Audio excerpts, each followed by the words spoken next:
कि 14 अगस्त 1947 को हम इस देश में दोहरे गुलाम थे। 15 अगस्त 1947 का दिन आया, देश को आजादी मिली, पावर ट्रांसफर हुई, अंग्रेज की जगह पंडित जवाहरलाल नेहरू अंतरिम सरकार में बिना चुनाव के प्राइम मिनिस्टर बन गए। बाबा साहब अम्बेडकर के तर्क की वजह से अंग्रेजों ने कहा कि भाई देश तो आजाद आप हम लोग कर देंगे, लेकिन देश की जो बहुसंख्यक आबादी है उनको अधिकार दिलाने के लिए जो संविधान की जरूरत है वो संविधान आप लोग लिख दो तो हम देश को आजाद कर देंगे। यहां के लोग पूरे दुनिया में घूमते रहे, जाति की वजह से बाबा साहब अम्बेडकर को नहीं चुनना चाहते थे। फिर समय आया कि बाबा साहब अम्बेडकर के नेतृत्व में 2 साल 11 महीने 18 दिन में संविधान लिखा गया। उसके बाद 15 अगस्त की जो आजादी थी वो अधूरी आजादी थी। असली आजादी हमें दलित, पिछड़े, आदिवासी, अल्पसंख्यक समाज के लोगों को और इस देश की तमाम महिलाओं को 26 जनवरी 1950 को मिलने का काम हुआ, जब भारत का संविधान लागू हुआ। जब भारत का पवित्र संविधान लागू हुआ तब मानव मानव बराबर हुआ और इस देश की सार्वजनिक संस्थाओं में, इस देश की सभी सार्वजनिक जगहों पे जाने की, आने की, घूमने की, फिरने की, नौकरी करने की, रोजगार करने की, बिजनेस करने की, घूमने की और मंच लगा के अपनी बात रखने की आजादी इस देश में हमें मिली।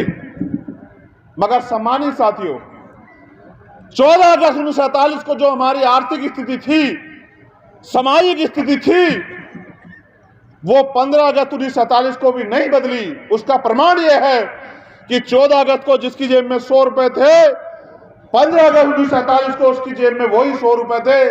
10-20 हजार रुपए किसने नहीं दिए।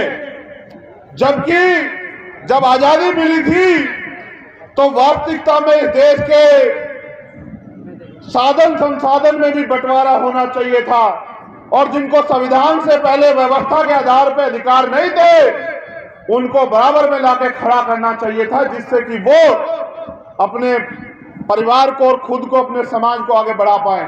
लेकिन जैसा मैंने आपसे कहा कि वो आजादी तब तक नहीं मिल सकती थी। बाबा साहब ने शंका जाहिर की कि भाई सरकार आपकी बन रही है, ऐसा ना हो आप हमारे लोगों को अधिकार ना दो, संविधान में तो मैंने लिख दिए। तो वर्तमान सरकार जो उस समय की थी, उस सरकार ने वादा किया कि हम बाबा साहब अम्बेडकर हम सारे अधिकार संविधान में दिए हुए लागू कराने का काम करेंगे। लेकिन सम्मानित साथियों, बाबा साहब अम्बेडकर को भी शंका थी, शक था कि जिन्होंने हजारों साल से नहीं दिए अधिकार, हम रोए चिल्लाए, भूखमरी के शिकार हुए, अन्याय अत्याचार गरीबी के शिकार हुए, किसी ने हमारी नहीं सुनी। वो ऐसा ना हो आजादी के बाद भी, संविधान के बाद भी अधिकार ना दे।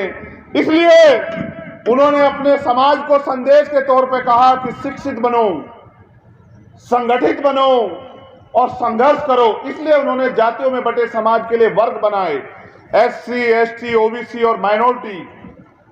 सम्मानित साथियों, उनको एक और शंका थी कि ऐसा ना हो जो अधिकार मैं संविधान में देके जा रहा हूं, ये अधिकार लागू कैसे होंगे, इसके लिए भी कोई योजना होनी चाहिए।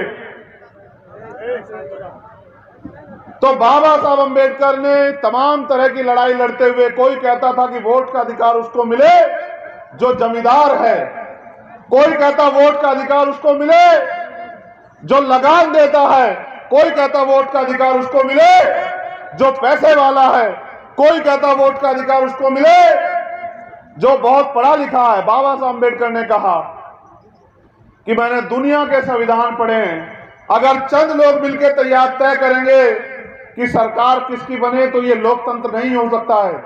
ये लोकतंत्र तब होगा जब इस देश के हर बालिग व्यक्ति को अधिकार होगा कि वो अपनी सरकार चुने, अपना नेता चुने, अपना प्रत्याशी चुने, अपना प्राइम मिनिस्टर, अपना मुख्यमंत्री चुने।